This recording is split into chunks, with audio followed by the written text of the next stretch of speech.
Princess Maui, Ito yung nabasa ko na handa kang tumistigo dito sa impeachment, no? Kung ikaw ay pagbibigyan ng pagkakataon na mag-testify, ano naman ang masasabi mo sa buong mundo? Ang masasabi ko dito sa ginagawa nila na pagbibintang kay VP Sara na nag-hire ng assassin ay pagtutwist lang ng totoong sinabi ng VP. Ako, personally, ang kausap ng Vice President at hindi ko na-assess na ganun ang gustong i-relay na message ni VP Sara na kumontak siya ng mamamatay tao out of nowhere. May dahilan. Maraming pinanggalingan. Galing na rin sa bibig ng Vice President na dalawang beses na niyang narinig na pinagtatangkaan yung kanyang buhay, similar to that Operation Romanov. You yourself, Ate Maharlika, may in-expose ka noong Oplan Eliminate the Enemies. That was your first, di ba, similar thing.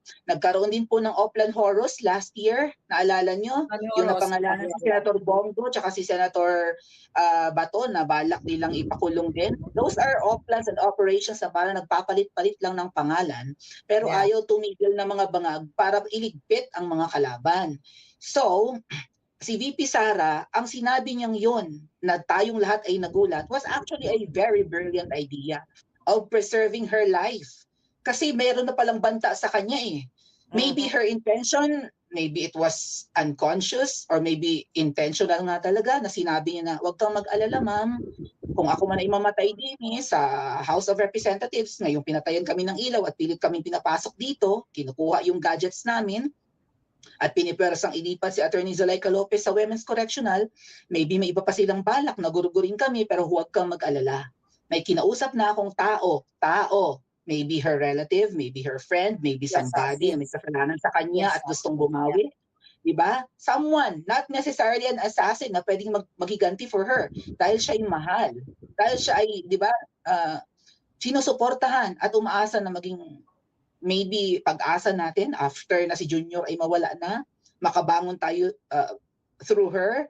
Di ba? So, maybe it's somebody else na kinausap niya na pwedeng magiganti for her kasi sabi nga ng Vice President, mga kababayan, ibahin nila ako siya na hindi katulad ni Ninoy noon na basta na lang nila pinagurgor at hindi nakaganti. Ay ako, kung ipagugurgor nila ako, may gaganti para sa akin. Meaning, kung hindi nila ako ipagugurgor, buhay sila. Yeah. So, kung ano man yung plano lahat kay Vice President Duterte ng mga bangag, pinakukulam, baka ipapasniper, baka ipapasagasa sa sasakyan, baka lasunin, lahat yun natigil. Dahil sa sinabi ni VP na, wait. Baka mamaya pag tinuloy natin ang lahat ng plano natin at magurgur yan, may, di ba, mag-activate yung kinausap niyang taong gugurgur sa kanila.